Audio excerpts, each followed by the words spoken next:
Hello friends, आज की class में हम लोग अपना एक मॉक टेस्ट डिस्कस करेंगे। ये सारे क्वेश्चन आपके बुक के क्वेश्चन हैं और ये क्वेश्चन कई बार आप लोगों में से कुछ विद्यार्थियों ने हमारे पास भेजा है जिनको लगाने में प्रॉब्लम होती है। तो आज हम उन्हीं क्वेश्चनों को सॉल्व करेंगे और उनसे रिलेटेड कुछ क्वेश्चन हैं जो आपको प्रॉब्लम हो सकती है सॉल्व करने में। तो वीडियो को अंत तक वॉच करना। जो भी क्वेश्चन नहीं लगा पा रहे हो आप उसका स्क्रीनशॉट लेना, 2-3 बार प्रैक्टिस करना, आप डेफिनेटली उसको सॉल्व कर पाओगे। तो फर्स्ट क्वेश्चन यहाँ पर लिखा हुआ है कि दो वर्गों का क्षेत्रफल, वर्गों इन द सेंस स्क्वायर है ना, स्क्वायर का जो एरिया है उनका सम दिया गया है 468 मीटर स्क्वायर और उनके जो पेरीमीटर का डिफरेंस दिया गया वो 24 मीटर। तो आपसे पूछा वो जो दोनों वर्ग हैं उनकी साइड क्या है, उनकी भुजाएं क्या हैं। अब इससे रिलेटेड मैंने एक क्वेश्चन आपको मैराथन क्लास में कराया था जो तकरीबन 2 घंटे की क्लास अभी अपलोड हुई है ना, तो उसमें आपको मैंने ऐसा क्वेश्चन कराया था। बिल्कुल वैसा ही क्वेश्चन है, बस थोड़ा सा समझने की देरी है कि आप इस क्वेश्चन को कैसे लगाओगे।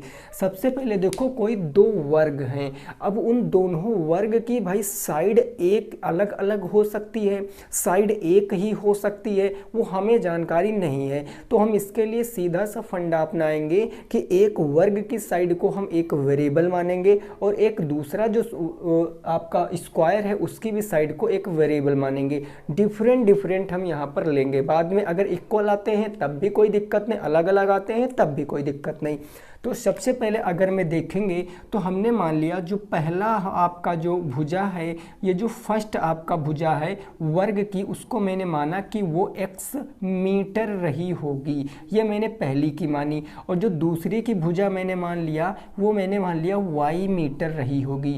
भाई ये पहला आपका स्क्वायर है जिसकी साइड x मीटर, ये दूसरा स्क्वायर है जिसकी साइड y मीटर है। अब अकॉर्डिंग टू क्वेश्चन हम चलेंगे प्रश्न के अनुसार। प्रश्न कह रहा है कि दोनों के वर्गों का जो योग है, जो क्षेत्रफल का जो योग है वो 468 मीटर स्क्वायर है। अब एक बात बताओ, ये साइड आपने ले लिया तो क्या आप इसका एरिया बता सकते हो? बिल्कुल बता सकते हो, एक्स स्क्वायर होगा क्योंकि वर्ग का क्षेत्रफल होता है भुजा स्क्वायर, और इसका भी एरिया आप बता सकते हो क्या होगा, तो वो हो जाएगा वाई स्क्वायर।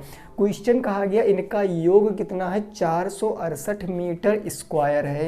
यानी मैं कह सकता हूँ कि x square plus y square is equal to हमें दिया गया 468। कोई दिक्कत नहीं है। आगे क्वेश्चन कह रहा है इनके परिमापों का अंतर, ये एरिया आपने निकाला है। अब मैं आपसे पूछता हूँ कि इन दोनों का पेरीमीटर कितना होगा, परिमाप कितना होगा। भाई वर्ग है, ये बात दिमाग में बिल्कुल सेट रखना। वर्ग का क्षेत्रफल भुजा स्क्वायर तो भुजा स्क्वायर कर दिया, लेकिन वर्ग का परिमाप होता 4 इंटू साइड, यानी ये 4x हो जाएगा और ये क्या हो जाएगा, 4y हो जाएगा। कोई दिक्कत नहीं है। तो दूसरी बात क्वेश्चन में ये कह रहा है कि जो इनके परिमापों का अंतर है, मतलब 4x माइनस में 4y कितना दिया गया है, तो 24 सेंटीमीटर दिया गया, 24 मीटर दिया गया है। अब आप समझो यहाँ पर, अब आप कैसे निकाल सकते हो भाई। हम इस जो ये आपकी इक्वेशन बनी ना, हम यहाँ से सॉल्व कर सकते हैं।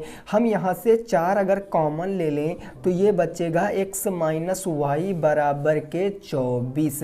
तो क्या मैं x माइनस वाई की वैल्यू निकाल सकता हूँ? बिल्कुल। ये 4 जाएगा तो उधर डिवाइड कर देगा, 4 छंग 24, यानी ये आ जाएगा x minus y is equal to 6। ये बात आपकी समझ में आ गई होगी हमने कहां से निकाला है। अब x माइनस वाई हमारे पास है, x square plus y square हमारे पास है, तो हम क्या एक्स वाई की वैल्यू निकाल सकते हैं? अगर हम एक्स वाई की वैल्यू निकाल लिए तो हम एक्स प्लस वाई की भी वैल्यू निकाल सकते हैं। तो plus x plus y, x minus y, दो समीकरण कंपेयर करके दोनों साइड निकाल सकते हैं। तो उसके लिए हमें क्या करना पड़ेगा, हम यहाँ पर करते हैं एक्स माइनस वाई का होल स्क्वायर। और आपने पढ़ रखा है a माइनस बी का होल स्क्वायर क्या होता है, a स्क्वायर प्लस में बी स्क्वायर माइनस के 2ab 2xy होता है। आसानी से आप यहाँ xy की वैल्यू निकाल सकते हो भाई, निकाल सकते हो। तो आप यहाँ रखोगे x माइनस वाई 6, यहाँ पर आप रख दोगे इसकी वैल्यू तो 6 का स्क्वायर, इतने के स्थान पर आप क्या रखोगे, तो ये देखो 468, तो हम यहाँ पर रख देंगे 468 माइनस के क्या हो जाएगा 2xy हो जाएगा, कोई दिक्कत नहीं है। आओ जी आगे हम इसमें सॉल्व करते हैं। 6 का स्क्वायर कितना होता है 36, तो ये आ जाएगा आपका 36, ये प्लस से इधर आ जाएगा माइनस में, तो माइनस में 468, उधर बच गया माइनस के 2xy, कोई प्रॉब्लम नहीं है। घटाएंगे अगर 8 में से 6 जाएगा तो 2, 6 में से 3 जाएगा 3, और ये 4 बच गया तो माइनस के 432, माइनस का 2 इधर आ जाएगा तो बट्टे में -2 बराबर बच जाएगा x बाई वाई। समझते रहना है, माइनस से माइनस कैंसिल, 2 से काटोगे तो 2 दूनी 4, 2 एक कम 2, 2 छंग 12, यानी एक्स वाई कितना आ गया 216 आ गया। क्या आप हमारी बात से सहमत हो?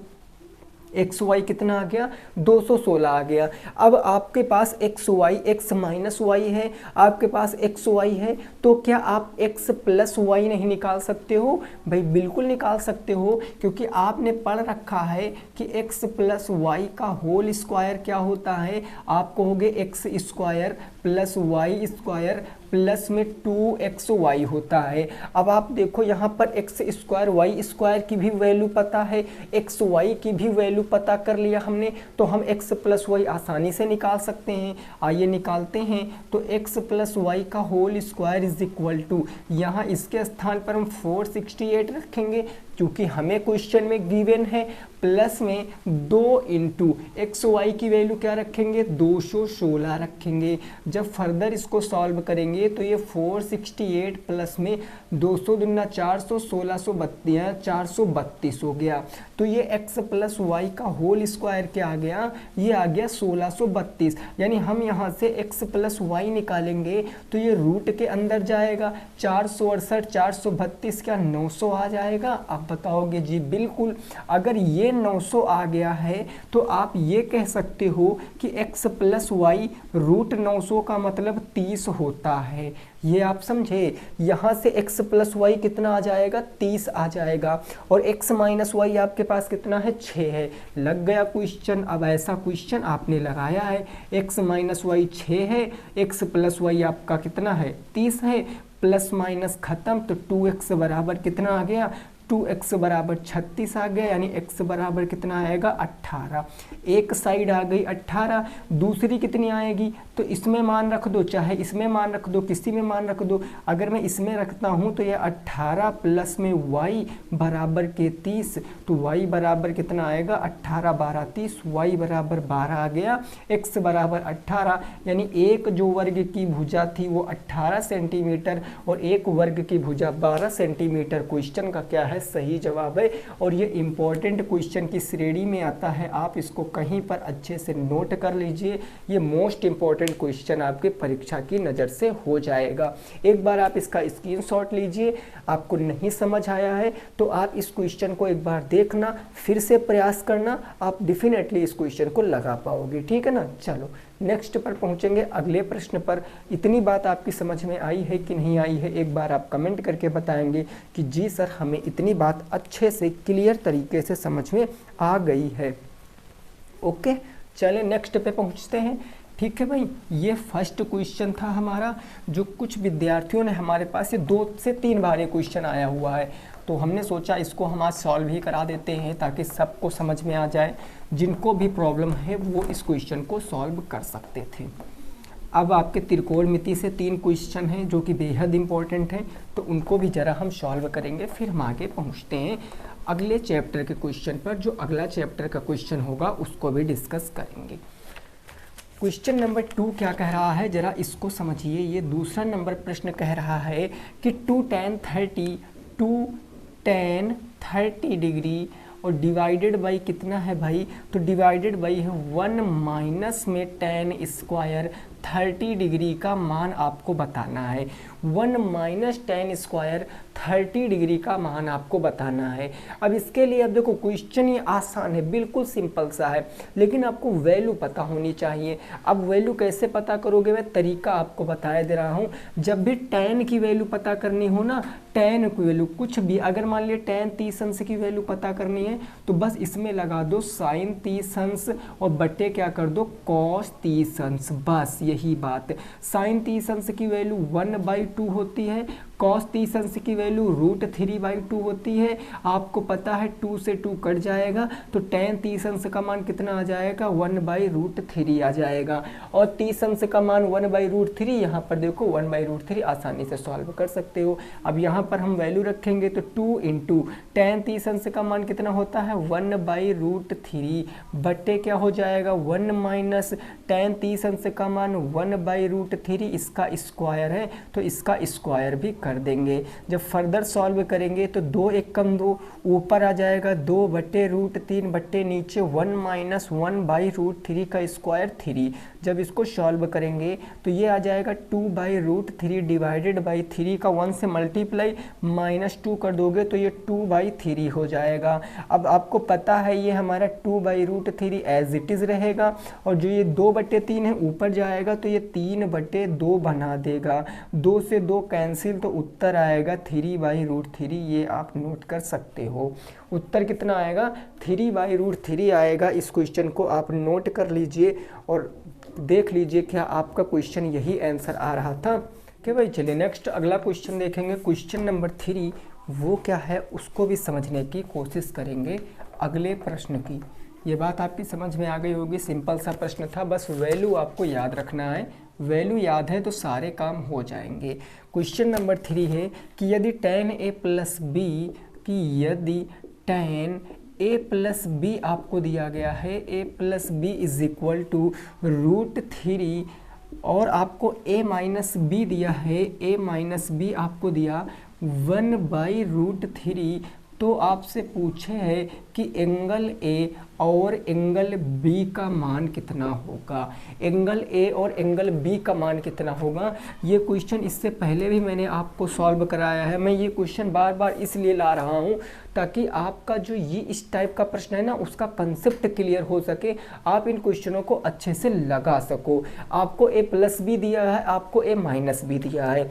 अब अभी आपने देखा था कि जो ये tan a माइनस बी 1/√3 दिया है, 1/√3 किसकी वैल्यू होती है भाई, आप अच्छे से जानते हो 1/√3 जो होती है वो tan 30 डिग्री का मान होता है।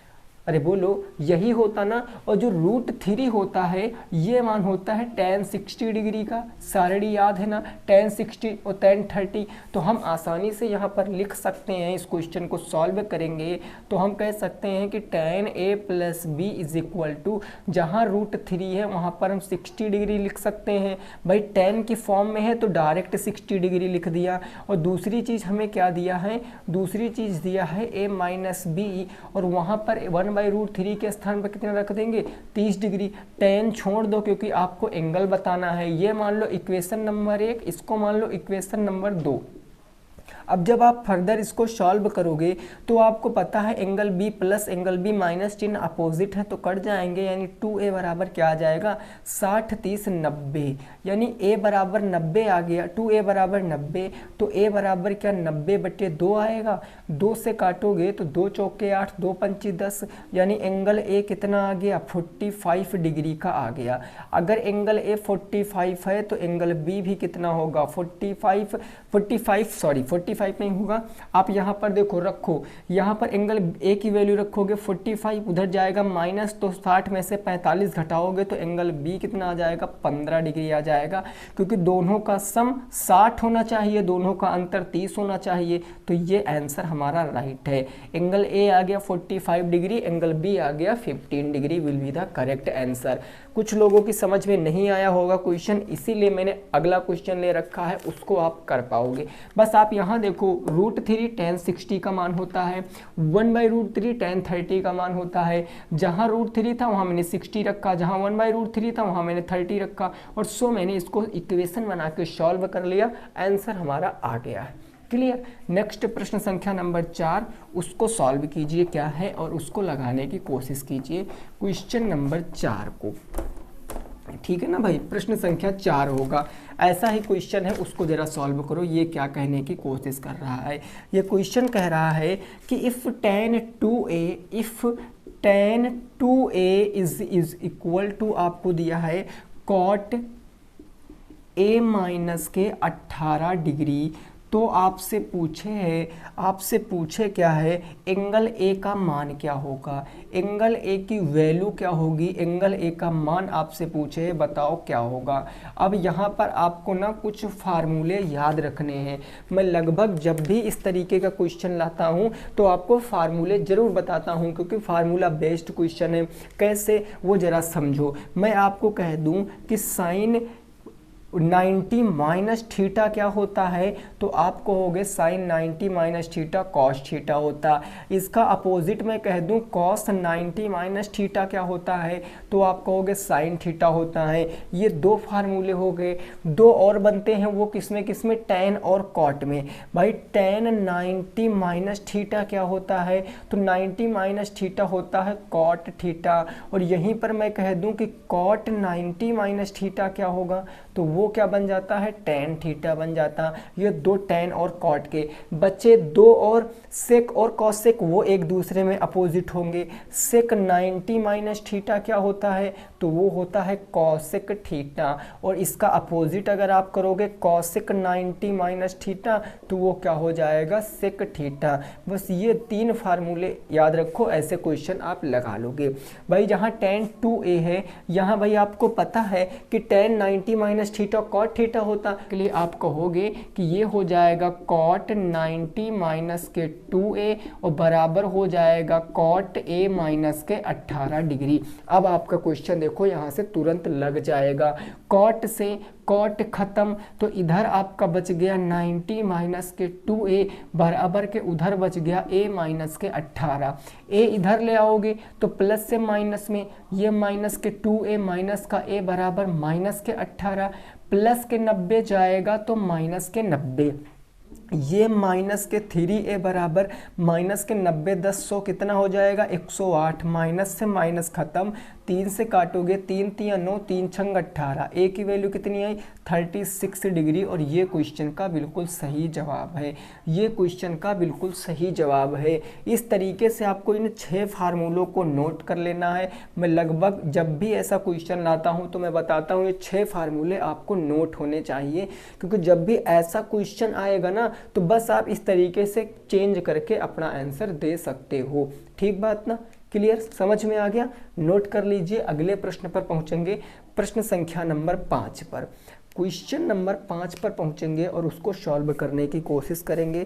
क्या कह रहा है अगला क्वेश्चन, उसको फटाफट समझेंगे। ठीक भाई, क्लियर हो गई बात ना। चलिए नेक्स्ट होगा क्वेश्चन नंबर 5, उसको देखो वो क्या है जरा समझिए। क्वेश्चन नंबर 5, ये क्वेश्चन आपसे ये कह रहा है, ये युगपत समीकरण का क्वेश्चन है। ये कह रहा है आपसे कि 2x स्क्वायर माइनस का है आपका 7x प्लस के 3 को पूर्ण वर्ग बना के गुणनखंड ज्ञात करो। को पूर्ण वर्ग बनाकर आपको गुणनखंड ज्ञात करने हैं, परफेक्ट स्क्वायर बनाकर गुणनखंड ज्ञात करने हैं। ऐसा क्वेश्चन बताओ लगा के, मैंने नहीं कराया है क्या, कराओ इस क्वेश्चन को, बताओ क्या आएगा। 3 स्टेप होते हैं बेसिकली इस क्वेश्चन के, बाकी कुछ और नहीं होता है। 3 स्टेप में आप इस क्वेश्चन को लगा सकते हो, ठीक है ना। कैसे आप इस क्वेश्चन को लगाओगे, तो सबसे पहला स्टेप आपको देखना है एक्स स्क्वायर का गुणांक क्या है। तो एक्स स्क्वायर का गुणांक 2 है। इस पूरी इक्वेशन को 2 से, जो भी एक्स स्क्वायर का गुणांक है उससे आपको भाग कर देना है। ये हो जाएगा प्लस के 3/2, यहाँ बराबर 0 है, ठीक है ना, बराबर ये 0/2 हो जाएगा, बराबर 0 आप लिख लेना। 2 से 2 खत्म, बाकी तो कुछ कटेगा नहीं, तो ये बच जाएगा एक्स स्क्वायर माइनस के 7x/2 प्लस के ये बन जाएगा 3/2 बराबर के 2 जीरो कितना हो जाएगा, 0 हो जाएगा। अब आपको करना क्या है, अब इस प्लस के 3/2 को उधर भेज दो। तो जब प्लस के 3/2 को उधर भेजोगे तो ये आ जाएगा एक्स स्क्वायर माइनस के 7x/2 बराबर ये प्लस के 3/2 उधर जाएगा तो माइनस के 3/2 हो जाएगा होगा। अब आपको देखना है जो x का गुणांक है, x का गुणांक क्या है, 7/2 है। जो भी x का गुणांक है, जो भी x का गुणांक है उसमें 1/2 से गुणा कराना है, तो ये हो जाएगा 7/4 और उसका वर्ग करके आपको दोनों तरफ ऐड कर देना है। भाई बराबर दिख रहा है ना, इस तरफ भी ऐड करना है, इस तरफ भी ऐड करना है, जो भी x का गुणांक होगा। तो आप इसको लिख सकते हो कुछ इस तरीके से इसके बाद कि ये एक्स स्क्वायर माइनस के 7x/2 और दोनों तरफ ऐड करना है क्या, 7/4 के होल स्क्वायर और उधर आपका क्या था माइनस के 3/2 प्लस 7/4 का होल स्क्वायर ऐड करना है। ये काम आप इतना समझ चुके होंगे।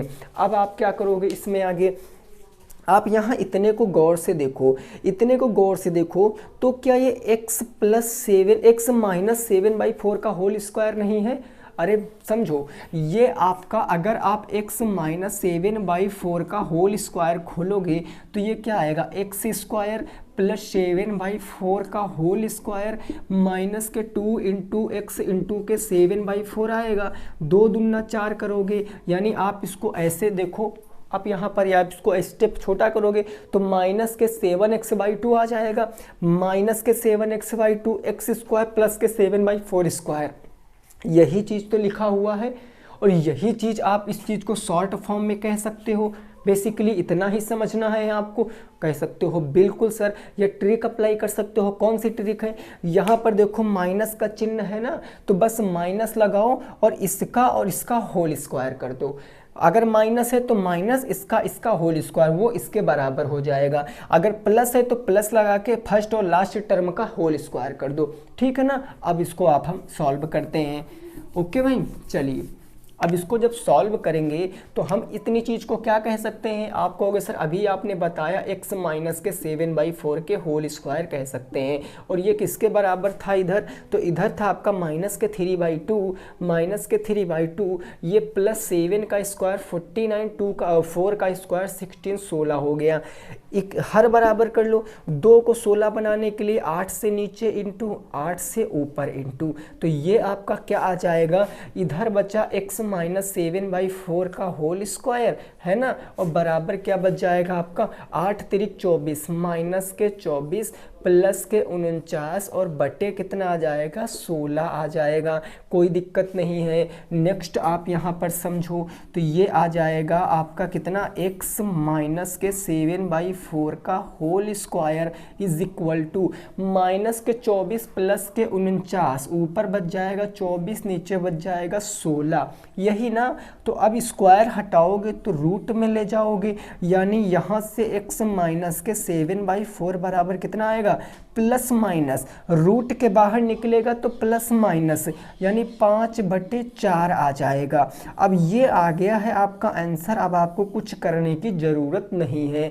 आप यहाँ से कैसे आंसर निकाल सकते हो, तो एक बार आपको प्लस में रखना है, एक बार आपको माइनस में रखना है, आंसर आ जाएगा। देखो कैसे, आप इस बार प्लस में रखो तो ये क्या आ जाएगा, x माइनस के 7/4 था, इस बार आप प्लस, एक बार प्लस में रख लो, एक बार माइनस में। अगर मैं प्लस में रख रहा हूँ तो 5/4 माइनस उधर प्लस में जाएगा तो x बराबर 5/4 और प्लस में 7/4, यानी x बराबर 12/4, यानी x बराबर डायरेक्ट हम 3 कह सकते हैं।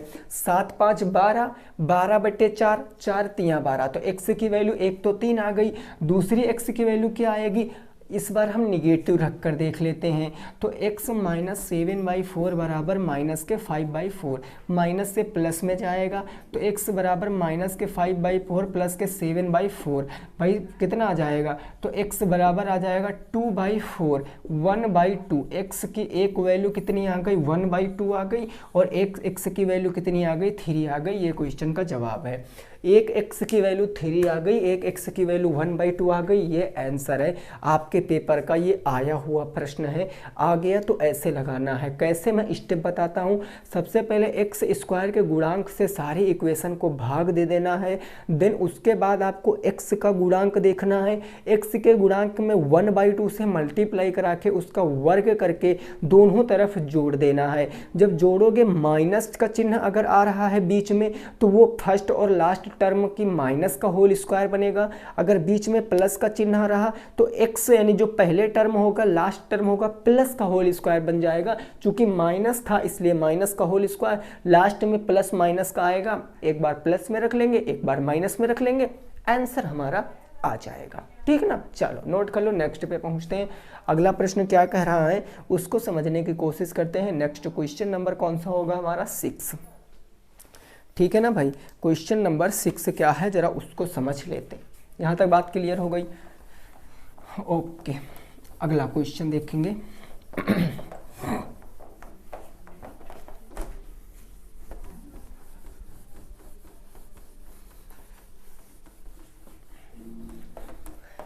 अगला क्वेश्चन भी आपका युगपत समीकरण से ही है। ये थोड़ा सा लेंथी था, अब ये थोड़ा लेंथी नहीं है, आसान है, आप इसको ट्राई करोगे। ये क्वेश्चन आपसे कह रहा है x minus y is equal to 3 है, और दूसरा है 9x minus 3y is equal to 9 है। इसको सॉल्व करके बताओ क्या आएगा राइट आंसर। इसको सॉल्व करके बताओ क्या आएगा राइट आंसर। कोई भी एक विधि लगा दो, कोई प्रतिस्थापन विलोपन कोई भी लगा दो। अगर मैं बात करूं तो यहाँ पर देखो x माइनस वाई बराबर 3 है ना, और दूसरा हम इसको हम समीकरण नंबर 1 मान लेते हैं। दूसरा समीकरण हमारे पास है 9x माइनस का 3y बराबर 9, समीकरण नंबर इसको हम 2 मान लेते हैं। समीकरण अगर मैं 1 से चलता हूँ, हम एक चर की वैल्यू निकालेंगे समीकरण 1 से, तो समीकरण 1 हमारे पास है x माइनस वाई बराबर 3, यानी x बराबर हम क्या कह सकते हैं 3 प्लस में y कह सकते हैं, माइनस जाएगा प्लस में। ये समीकरण नंबर 3 बन गया। ये कैसा समीकरण बन गया? 3 बन गया। अब समीकरण 3 का मान कहाँ रखेंगे? 2 में रखेंगे, क्योंकि 1 से चले हैं तो 2 में रखेंगे ना। तो हम कह सकते हैं कि समीकरण 3 का जो मान है, इक्वेशन नंबर 3 की जो वैल्यू है, किस में रखेंगे? इक्वेशन नंबर 2 में रखेंगे। इक्वेशन नंबर 2 हमारे पास कितना था? 9x माइनस के 3y इज इक्वल टू 9। अब आपको पता x बराबर 3 प्लस वाई रखोगे तो 9, और ये हो जाएगा 3 प्लस वाई माइनस के 3y बराबर के 9। जब इसको आप फर्दर सॉल्व करोगे तो 9 तियाँ 27 प्लस के 9y, ये आ जाएगा 27 प्लस में 9y, और ये कितना बचा? माइनस में 3y बराबर उस तरफ बच गया 9। भाई 9 तियाँ 27 और 9y, 9 तियाँ 27 9y माइनस का 3y बराबर 9। अब देखो 27 प्लस में माइनस में उधर पहुंच जाएगा, और इधर कितना बच जाएगा? 6 3 9, यहाँ बच जाएगा 6y बराबर 9, और माइनस के क्या हो जाएगा? 27 हो जाएगा। 6y बराबर 9 दूनी 18, 9 त्रिक 27 माइनस के 18 है ना, 9 8 17, 1 1 2 27। तो y की वैल्यू कितनी आ जाएगी? माइनस के 3 आ जाएगी। अगर y की वैल्यू माइनस के 3 आ गई है तो x की वैल्यू समीकरण नंबर 3 में रखकर पता कर सकते हैं। तो हम लिख सकते हैं यहाँ किस समीकरण में वैल्यू रखेंगे? समीकरण 3 में। समीकरण 3 था x बराबर 3 प्लस वाई, x बराबर 3 प्लस वाई, y बराबर माइनस 3, तो x बराबर यहाँ रखेंगे माइनस के 3, तो प्लस माइनस माइनस हो जाएगा। भाई x की वैल्यू कितनी आ गई है? y की वैल्यू माइनस के 3 आई है, तो y की वैल्यू माइनस के 3, तो यहाँ पर हो जाएगा 3 और प्लस ये हो जाएगा माइनस के 3, यानी x बराबर कितना आ जाएगा? तो x बराबर प्लस माइनस 3 0, x की वैल्यू तो 0 आ रही है। एक बार चेक करिए कितना आएगा आंसर? 0 माइनस के 3, तो 0 माइनस के 3 तो प्लस के 3 आ जाएगा। ठीक है, यहाँ पर आप रख के देखो 9 0 0, तो यहाँ पर 3 रखोगे, माइनस माइनस प्लस 3 3 9, करेक्ट है आंसर, नोट कर सकते हो। उत्तर की जांच भी कर लीजिए, आंसर करेक्ट है, आप नोट भी कर सकते हो। भाई दोनों वैल्यू रखकर आप यहाँ पर देखो y की वैल्यू माइनस के 3 रखो, तो माइनस माइनस प्लस 9 3 3 9, 9 की वैल्यू 0 रखोगे x की, 9 जीरो हम 0, तो 0 में अगर आप 9 जोड़ोगे तो 9 ही रहेगा, यानी यहाँ से करेक्ट है। यहाँ रख लो, x की वैल्यू 0 रखो, y की वैल्यू -3, -3 +3, तो 0 में +3 करोगे तो 3 ही आएगा। यहाँ से भी आंसर क्या है, बिल्कुल सत्य है। नोट कीजिए। नेक्स्ट देखेंगे क्वेश्चन नंबर 7। क्वेश्चन नंबर 7 देखेंगे क्या कह रहा है, उसको भी समझने की कोशिश करेंगे। चलिए भाई नेक्स्ट देखेंगे अगला क्वेश्चन। अगला क्वेश्चन क्या कह रहा है उसको समझने की कोशिश करेंगे। ये बात समझ गए हो ना, इम्पॉर्टेंट क्वेश्चन है ये सब। देखिए सारे के सारे क्वेश्चन इंपॉर्टेंट हैं, तो आप ना जितना प्रैक्टिस करोगे उतना आपका जो कंसेप्ट है वो क्रिस्टल क्लियर होता चला जाएगा, उतनी तेज़ी से आप क्वेश्चन को लगा पाओगे बिना किसी गलती के। लेकिन अब प्रैक्टिस करोगे ये तभी पॉसिबल हो पाएगा। क्वेश्चन नंबर 7 क्या कह रहा है उसको समझिए। ये कह रहा 1/2x प्लस में 1/3y इज इक्वल टू आपको दिया गया है 2। दूसरी चीज़ आपको दी गई है 1/3x और प्लस में 1/2y बराबर आपको दिया गया 13/6। इसको सॉल्व करो।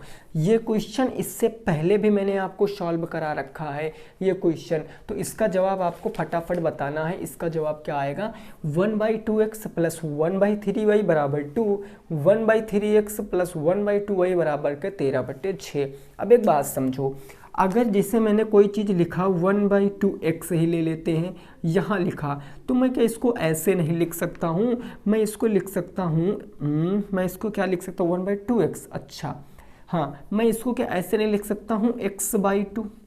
बोलो भाई x एक कम है, x/2 लिख सकते हैं कि नहीं लिख सकते हैं? आप कहोगे जी बिल्कुल लिख सकते हैं, 1/2x प्लस 1/3y ऐसे करके हम लिख सकते हैं ना। तो बस वही केस आप यहाँ पर फॉलो करा लो बस, ठीक है ना। चलो इसको सॉल्व करते हैं।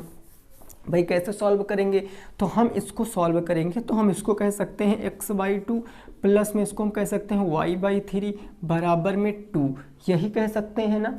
और अब हम इसको जो को हर बराबर करेंगे तो 3x और 2y 3x प्लस में 2y बराबर के 3 दूनी 6 और बराबर उधर आपका 2 है, 6 से गुणे में चला जाएगा, यानी फर्स्ट इक्वेशन हमारी क्या बनेगी 3x प्लस में 2y बराबर 6 दूनी कितना हो गया 12। ये पहला समीकरण बन गया है, कोई दिक्कत नहीं। ठीक उसको भी इसी तरीके से हम करेंगे तो ये हो जाएगा x/3 प्लस में y/2 इज इक्वल टू 13/6। भाई हर बराबर 2x 3y, तो ये 2x प्लस में 3y बटे के 3 दूनी 6 बराबर में 13/6। 6 से 6 खत्म हो जाएगा, यानी दूसरी इक्वेशन क्या बन जाएगी, दूसरी इक्वेशन बन जाएगी 2x और प्लस में क्या बनेगा 3y बराबर बच गया आपका 13। कोई प्रॉब्लम नहीं। अब क्या करोगे, अब आप देखो गुणांक बराबर कर लो किसी भी के, x के चाहे y के। तो अगर मैं x के बराबर करता हूँ तो 3 2 का एलसीएम 6, मतलब समीकरण 1 में 2 से गुणा कराना पड़ेगा, समीकरण 2 में 3 से गुणा कराना पड़ेगा। समीकरण 1 में 2 से गुणा कराओगे तो 2 3 6x प्लस में 2 दूनी 4y और बराबर 12 दूना 24। समीकरण 2 में 3 से कराओगे 3 दूनी 6x और प्लस में 3 3 9y बराबर में 13 3 कितना हो गया 39 हो गया। अब आप आसानी से सॉल्व कर सकते हो, चिन्ह बदल लो क्योंकि हमें विलोपन लगाना है। ये खत्म, 4x 9x तो माइनस का 5y बच जाएगा, सॉरी 4y प्लस में 5y माइनस में, माइनस का 5y बच जाएगा। 9 में से 4 जाएगा तो 9 में से 4 जाएगा 5 बच गया, 3 में से 2 जाएगा तो 1 बच गया, माइनस के 15 बच गया। तभी ना 5 4 9 2 1 3 माइनस के 15, माइनस के 5 से माइनस के 15 काटोगे तो 3 बार में y की वैल्यू 3 आ गई, y की वैल्यू 3 आ गई। x की वैल्यू आप कहीं से भी रख सकते हो, निकाल सकते हो। कहाँ रख दें, समीकरण 1 में रख दें, चलो रख देते हैं। यहाँ पर मैं लिखता हूँ कि y बराबर 3 समीकरण 1 में रखने पर, समीकरण 1 में रखने पर, समीकरण 1 देखो क्या है हमारे पास 3x प्लस में 2y, तो यह है 3x प्लस में 2y बराबर के 12। हमें y बराबर 3 रखना है तो x की वैल्यू पता चल जाएगी, 2 इंटू के 3 बराबर के 12, 2 3 6 प्लस से माइनस में, तो 3x बराबर प्लस से माइनस 12 से 6 जाएगा 6, तो x की वैल्यू 3 दूना 6, x की वैल्यू 2 आ गई और y की वैल्यू 3। ये क्वेश्चन का राइट आंसर है, नोट कर सकते हो। x बराबर 2 आ गया, y बराबर 3 आ गया, यही है क्वेश्चन का बिल्कुल सही जवाब। इसको आप नोट कर लीजिए, समझे मेरी बात को। x बराबर कितना आ जाएगा, x बराबर 2 और y बराबर 3, यही क्वेश्चन का क्या होगा, राइट आंसर होगा। तो उम्मीद करते हैं आपको ये चीज़ समझ में आ गई होगी। आइए अगले प्रश्न पर पहुंचते हैं, प्रश्न संख्या 8 पर। क्वेश्चन नंबर 8 क्या कह रहा है उसको भी समझने का थोड़ा सा प्रयास करेंगे। और ये क्वेश्चन थोड़ा आसान क्वेश्चन है ना, लगभग मैंने सारे चैप्टरों से आज क्वेश्चन लिए हैं, तो बस दिक्कत मत लेना, अंत तक जुड़े रहना, काफ़ी कुछ सीख गए होगे आप, है ना। देखो अगला क्वेश्चन है क्वेश्चन नंबर 8। ये 2 क्वेश्चन हैं, दोनों को मैं साथ में ले रहा हूँ। ये आपको मान बताना है 0.3844, ये क्वेश्चन नंबर 8 है। और क्वेश्चन नंबर 9 भी आपका इसी चैप्टर से है। ये किसका मान बताना है भाई, 53.29 का। चलो मान बताओ फटाफट, इस क्वेश्चन का क्या आएगा राइट आंसर। जब भी कभी दशमलव का स्क्वायर रूट निकालना हो, जब भी कभी दशमलव का आपको ये स्क्वायर रूट मतलब वर्गमूल निकालना हो, तो कैसे निकालोगे, कुछ मत करो, इस दशमलव वाली संख्या को ऐसे लिख लो 3844 और भाग विधि का प्रयोग कर लो। भाई दशमलव के बाद जब भी संख्याएं आएंगी तो हम आगे से जोड़े बनाते हैं, दशमलव नहीं है तो हम पीछे से जोड़े बनाते हैं। अब इसको आप सॉल्व करो। भाई 38 दशमलव है तो दशमलव, कुछ इस संख्या का स्क्वायर लो, या तो 38 से हो या 38 से कम हो, 38 से ज़्यादा ना हो। तो हमें लगता है 6 चाह के कितना हो गया 36, ये 6 उठा के यहाँ ऐड कर देंगे, यहाँ बच गया आपका 2, 6 हो गया 12, अगला पेयर कितना है भाई 44, पूरा पेयर उतारेंगे। कितनी बार जाएगा भाई बताओ, 122 दूना 244, 2 बार चला जाएगा क्या, 2 दूनी 4, 2 दूनी 4 और 2 एकम 2, इसी 2 को उठा के यहाँ ऐड कर देंगे, तो ये हो जाएगा 1 2 4, ये ख़त्म। तो उत्तर कितना आएगा, उत्तर आपका ऊपर जो यहाँ आता है ये उत्तर होता है, उत्तर हो जाएगा 0.62, इस क्वेश्चन का राइट आंसर 0.62 इस क्वेश्चन का क्या है सही जवाब। बिल्कुल ठीक उसी प्रकार हम इस क्वेश्चन को लगाएंगे 53.29, दशमलव के बाद संख्या के जोड़े आगे से, दशमलव नहीं लगा है तो संख्या के जोड़े पीछे से बना लो, और दशमलव लगा है तो संख्या के जोड़े आगे से बना लो। सॉल्व करो भाई, 53 है किसके स्क्वायर रूट के, तकरीबन है 7 के ना, तो 7 सता 49 हो गया। इसी 7 को यहाँ पर ऐड करेंगे, 7 7 14, 13 में से 9 जाएगा तो 4, ये ख़त्म, दशमलव लगा तो दशमलव, अगला जोड़ा है 29, कितनी बार जाएगा 14 तियाँ 42, 3 बार जा सकता है, 3 तियाँ हो गया 9, 4 तियाँ 12, 3 एकम 3 एक 429, इस 3 को यहाँ पर ऐड कर दो तो 146 और ये काम ख़त्म। तो यहाँ से उत्तर कितना आएगा, आंसर आएगा आपका 7.3।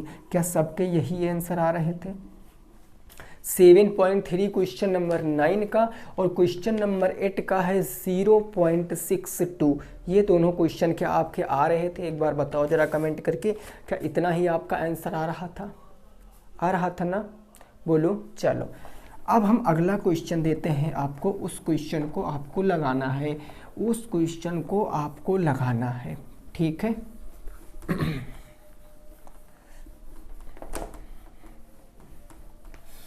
कैसे लगाओगे इस क्वेश्चन को जरा समझो। क्वेश्चन नंबर आपका कौन सा हो जाएगा 10। ये कह रहा है क्वेश्चन कि एक वृत्त में 80 सेंटीमीटर दो जीवाएं वृत्त के दो जीवाएं खींची गई हैं। यदि वृत्त की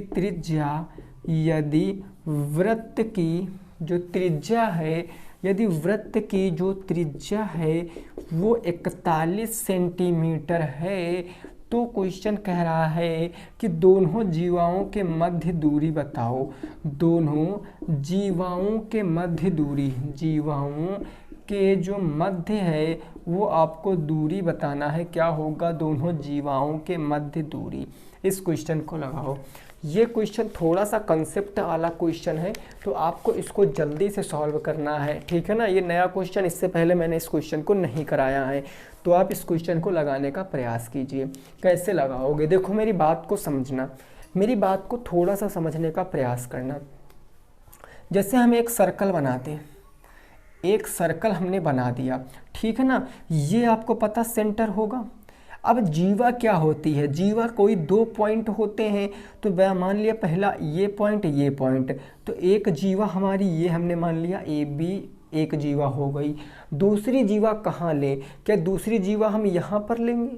क्या दूसरी जीवा हम यहाँ पर लेंगे? क्या दूसरी जीवा हम यहाँ पर लेंगे? तो हमेशा याद रखना, जब भी वृत्त में दो जीवाओं की बात करेगा तो हमेशा आप जीवाओं को केंद्र के समांतर लोगे। केंद्र के क्या लोगे? समांतर लोगे। समांतर, समांतर का मतलब क्या है? पैरेलल लोगे। अब आपको दोनों साइड में पैरेलल बता नहीं सकते हो, तो एक को आप ऊपर ले लो, एक को आप नीचे ले लो। देखो क्या पैरेलल है? बिल्कुल ये इसके पैरेलल है। इसी तरीके से आपको जीवा लेना, यही कंसेप्ट है बस इस क्वेश्चन का। बाकी तो आप लगा दोगे। ए बी हो गया, हमने पूछा पी क्यों हो गया। अब आपको बताया गया क्या? आपको बताया गया कि कितनी जो रेडियस है कितनी है? 41, ठीक है। ये रेडियस हो गई और ये भी रेडियस हो गई, यानी ये भी जो डिस्टेंस है वो 41 सेंटीमीटर है, और जो ये डिस्टेंस है ना ये भी कितनी है? 41 सेंटीमीटर है। आपसे पूछा है कि दोनों जीवाओं के मध्य दूरी, मतलब ये दूरी आपसे पूछा है, ये डिस्टेंस क्या होगा? अब आप बता दीजिए डिस्टेंस क्या होगा। क्वेश्चन आसान है, ये सेंटर है।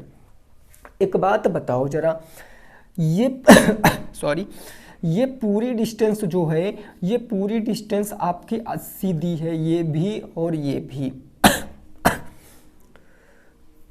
सॉरी भाई, दोनों डिस्टेंस कितनी दी गई हैं? 80 80। और जब केंद्र से हम जीवा पर लंब डालते हैं तो जीवा को दो बराबर भागों में विभाजित करता है, मतलब ये 40 हो जाएगा और ये 40 हो जाएगा। अरे होगा ना, तभी तो कुल मिला के 80 सेंटीमीटर की दो जीवाएं होंगी। ठीक उसी प्रकार ये 40 होगा और ये 40 हो जाएगा। अगर मैं मान लूँ कि ये डी पॉइंट है और ये मैं मान लेता हूँ आर पॉइंट है ना, तो आपको पता है पी आर भी 40 होगा और आर क्यू भी कितना होगा? 40, क्योंकि केंद्र से जीवा पर डाला गया लंब जीवा को दो बराबर भागों में विभाजित करता है। तो यहाँ पर भी अब आप देखो, यहाँ राइट एंगल ट्रायंगल, ये 90 अंश का कोण है, ये भी 90 अंश का कोण है। ये हाइपोटेनस है, 90 अंश के ठीक सामने की भुजा कर्ण होती है, 90 अंश के ठीक सामने की भुजा कर्ण होती है। तो अगर मैं यहाँ से इसको पॉइंट ओ मान लेता हूँ, तो सबसे पहले हम लगाएंगे त्रिभुज कौन सा? त्रिभुज ओ डी ए में, त्रिभुज ओ डी ए में आपको पता है। तो इसमें हम लिख सकते हैं जो डी है, जो एंगल डी है वो 90 डिग्री है। आपको दिख पा रहा होगा ना, एंगल डी कितना? 90 डिग्री। इसीलिए हम कह सकते हैं कर्ण का स्क्वायर है ना भाई, समझे यहाँ पर। अब क्या हो जाएगा कि हम यहाँ पर एंगल डी क्या कर दिए? 90 डिग्री। तो कर्ण का स्क्वायर मतलब ये हो जाएगा ए ओ का स्क्वायर बराबर लंब का स्क्वायर। लंब क्या है? ओ डी, तो ये ओ डी का स्क्वायर प्लस आधार का स्क्वायर क्या हो जाएगा? ए डी का स्क्वायर। क्लियर सी बात हो गई। ए ओ कितना है? 41, तो ये हो जाएगा 41 का स्क्वायर बराबर ओ डी। ओ डी आपको पता करना है, तो O D square plus A D कितना है? 40, तो ये हो जाएगा 40 का स्क्वायर। फटाफट आप सॉल्व कर लो। 41 का स्क्वायर कितना होता है? 1681। 41 का स्क्वायर 1681 माइनस 40 का स्क्वायर इधर आएगा तो 1600 माइनस हो जाएगा बराबर ये बनेगा ओ डी का स्क्वायर। इधर बच गया 81, स्क्वायर आएगा तो रूट में बन जाएगा, यानी ओ डी कितना आ गया? 81। 81 रूट का मतलब होता है 9 सेंटीमीटर, यानी एक आ गई आपकी 9 सेंटीमीटर। ये डिस्टेंस आपकी कितनी आ गई 9 सेंटीमीटर।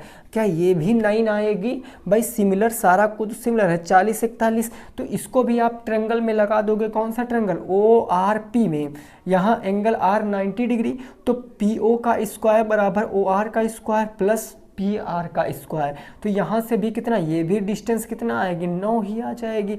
तो पूरी लंबाई कितनी हो जाएगी 9 + 9 18। यानी केंद्र के मध्य दूरी कितनी होगी 9 + 9 = 18 सेंटीमीटर। ठीक है ना, कितना आ जाएगा 18 सेंटीमीटर क्वेश्चन का राइट आंसर होगा। ये आपकी समझ में आया है कि नहीं आया? 18 सेंटीमीटर क्वेश्चन का क्या आ जाएगा, सही जवाब आ जाएगा। उम्मीद करते हैं कि आपको इस प्रैक्टिस सेट से कुछ नया सीखने को मिला होगा। अगर मिला है तो वीडियो को शेयर कीजिए, चैनल पर सब्सक्राइब करने को सब्सक्राइब कर लीजिए। मिलेंगे नेक्स्ट क्लास में। जय हिंद, जय भारत और वंदे मातरम।